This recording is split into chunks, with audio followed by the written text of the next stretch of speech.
Inductive Sensors Explained Beginner's Guide to Industrial Automation Sensors. Welcome back to the Control Brainiac, your #1 stop for making industrial automation simple, practical, and fun to learn. Today, we are diving into a sensor that might look small, but plays a huge role in how modern factories, robotics, and automated machines operate: the Inductive Proximity Sensor. Have you ever wondered how a machine can detect the presence of a piece of metal without actually touching it? Or how assembly lines automatically keep track of parts, count items, or check safety interlocks, all without using old-school mechanical switches? Well, the secret is the inductive sensor.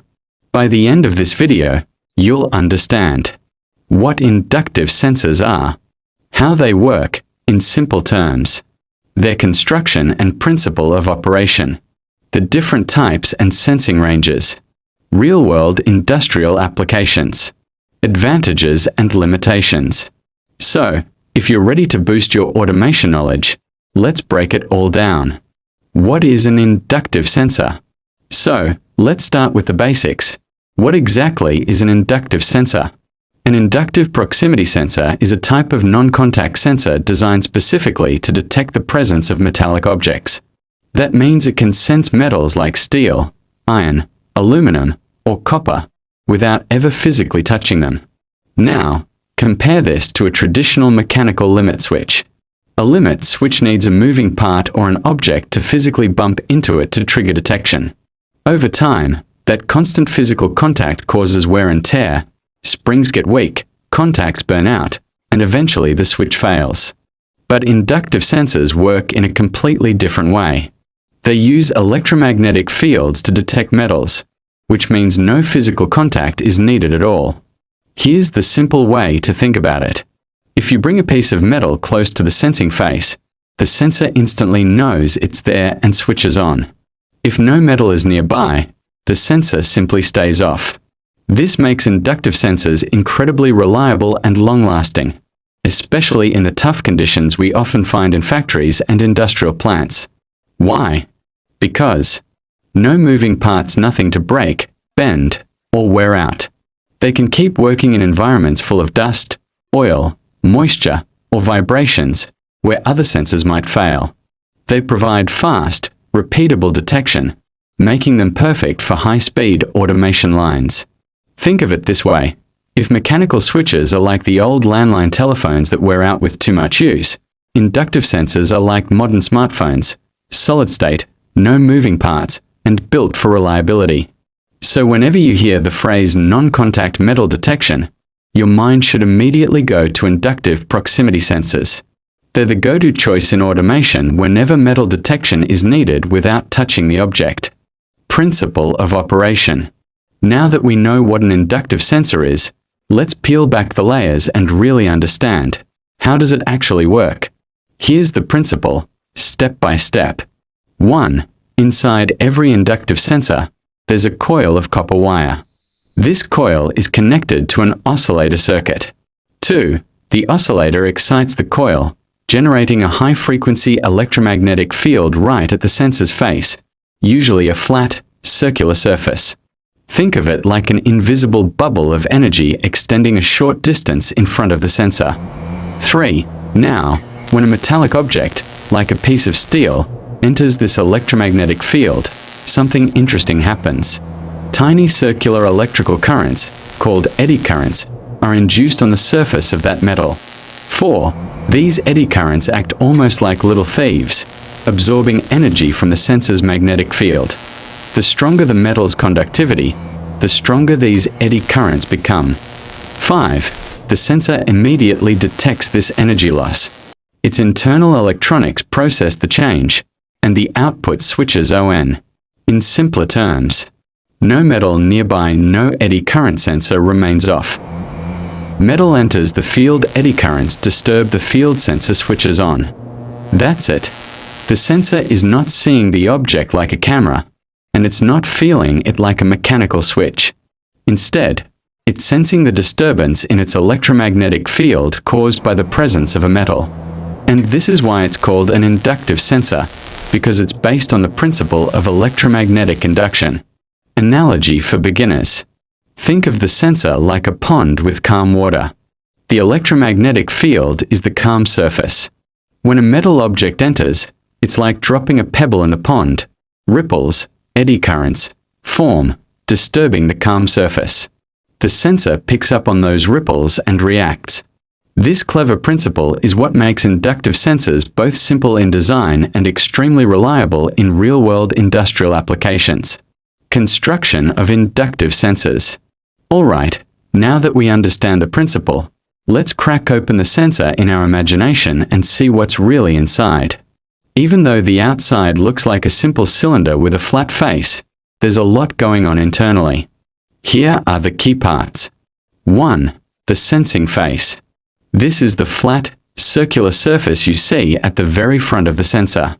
It's not just for looks. This is the area where the electromagnetic field is projected out into the environment.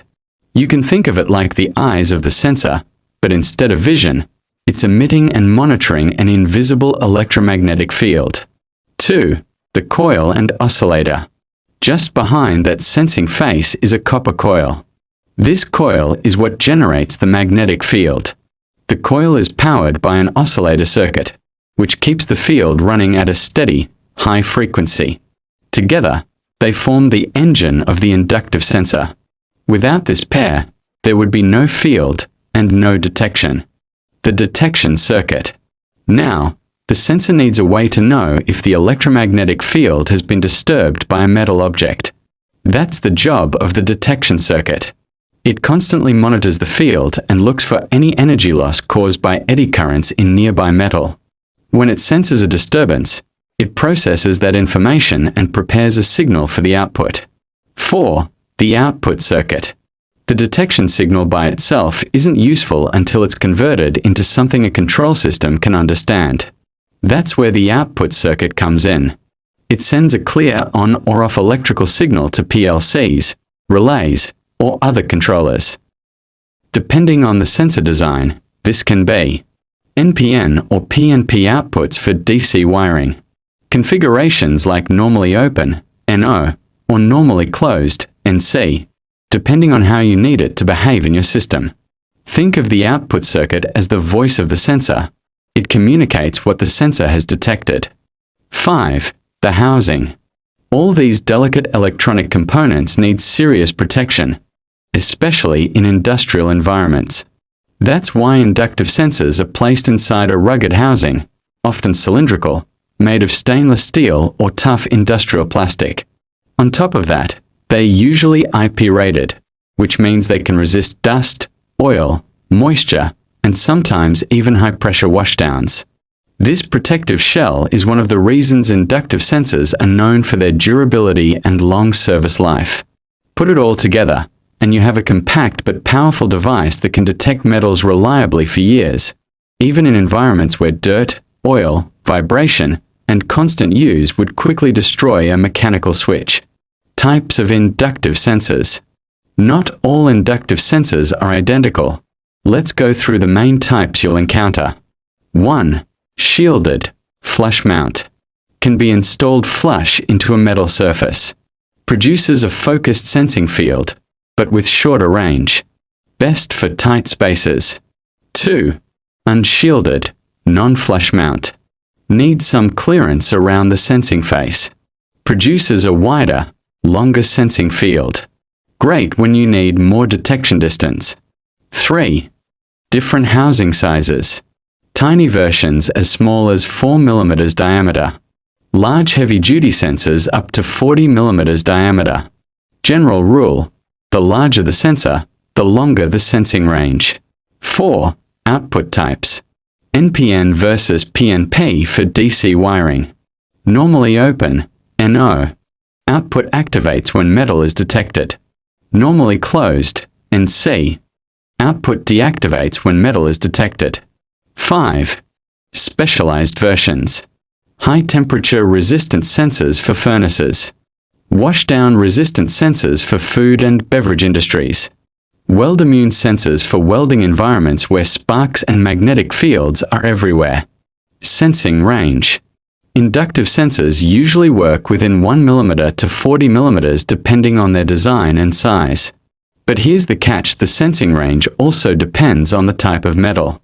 Steel and iron, ferrous metals, best detection, maximum range. Aluminum, copper, brass, non-ferrous metals, reduced detection distance.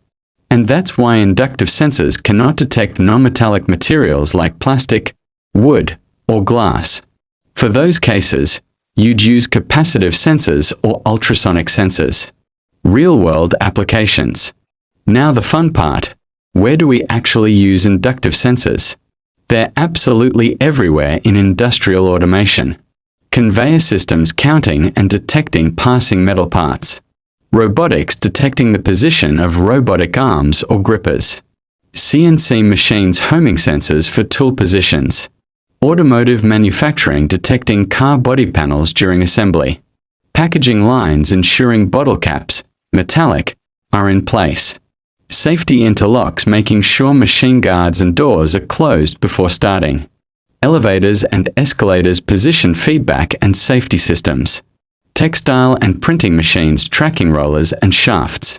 Basically, anywhere you need fast, reliable, non-contact detection of metals, inductive sensors are the go-to choice.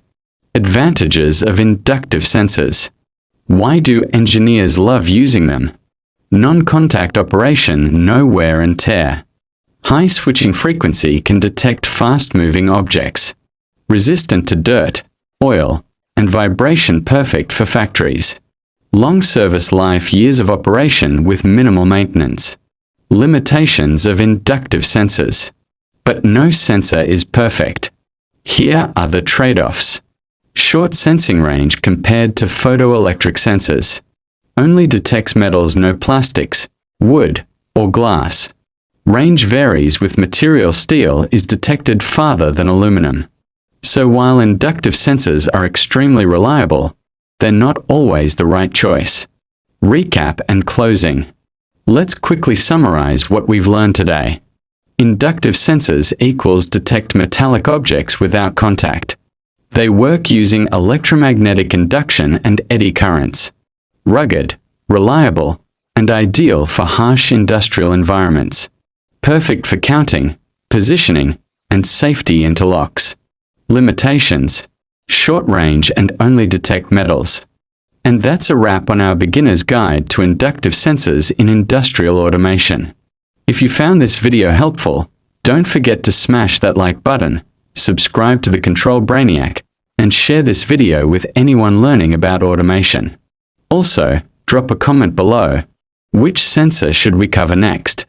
Capacitive sensors? Ultrasonic sensors? Or maybe magnetic reed switches?